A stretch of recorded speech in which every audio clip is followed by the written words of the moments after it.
उधर करनाल में केंद्रीय मंत्री मनोहर लाल ने स्मार्ट सिटी प्रोजेक्ट के माध्यम से करनाल में बनाए गए इंडोर स्टेडियम, क्रिकेट स्टेडियम और शॉपिंग कॉम्प्लेक्स का भी उद्घाटन किया है। इस दौरान मनोहर लाल की तरफ से यह कहा गया है कि हरियाणा खेलों में बहुत आगे है और करनाल में इन सुविधाओं से प्रदेश के खिलाड़ियों को और युवाओं को फायदा मिलेगा। वहीं केंद्रीय मंत्री मनोहर लाल ने इस दौरान कांग्रेस पर भी निशाना साधा। साथ ही दिल्ली विधानसभा चुनाव, हरियाणा के निकाय चुनाव और साथ ही किसान आंदोलन पर भी प्रतिक्रिया दी है। ये तस्वीरें आपको दिखा रहे हैं जो करनाल को सौगात आज मनोहर लाल की तरफ से दी गई। इंडोर स्टेडियम की अगर बात की जाए, क्रिकेट स्टेडियम और इसके अलावा शॉपिंग कॉम्प्लेक्स, इन तीनों ही चीजों की सौगात करनाल को मिली है।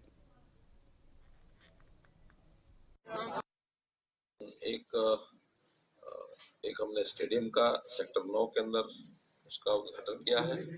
ऐसे ही एक इंडोर स्टेडियम जिसके अंदर तैराकी, जिसमें तैराकी के अलावा योगासन का भी प्रावधान उसमें है और जिम्स का भी बहुत बड़ा प्रावधान किया गया है।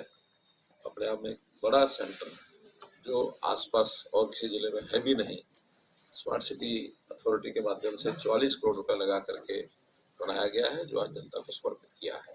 मैं समझता हूँ ऐसे कार्यक्रमों के माध्यम से हमारे युवाओं को, हमारे लोग जो स्वास्थ्य लाभ के नाते से या खेल खेलने के नाते से जो भी कार्यक्रम करना चाहते हैं उनको पूरा लाभ मिलता है। प्रतियोगिताओं में भी नए खिलाड़ी तैयार हो, इसके लिए भी इन सारे संस्थानों का बहुत बड़ा उपयोग होता है। हरियाणा खेलों में बहुत आगे है, हर प्रकार के खेलों में। तैराकी में भी हमारे जवान आगे बढ़े और प्रतियोगिताओं के अंदर अच्छा प्रदर्शन करके आए, इसके लिए प्रदेश में कई स्थानों पर ऐसे और तैराकी के जो स्थान बनाए जा रहे हैं, उसी में से आज ये बनाया गया है।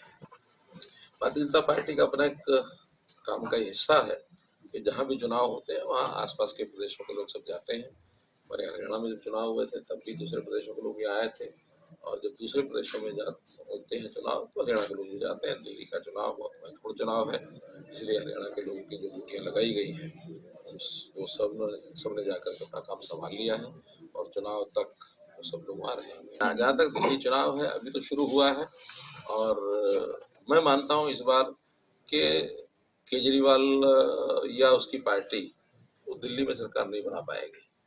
भारतीय जनता पार्टी बनाने की ओर आगे बढ़ रही है।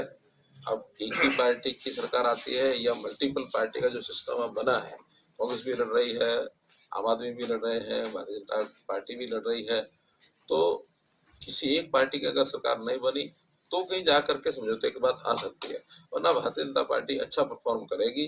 2-4 दिन में चुनाव जब शुरू होगा तब जनता की नब्ज पता लगने के बाद कुछ कहा है। कांग्रेस की तरह बिल्कुल कहीं संगठन नाम की चीज नहीं है, न जिले में है, न मंडल में है, न प्रदेश में है।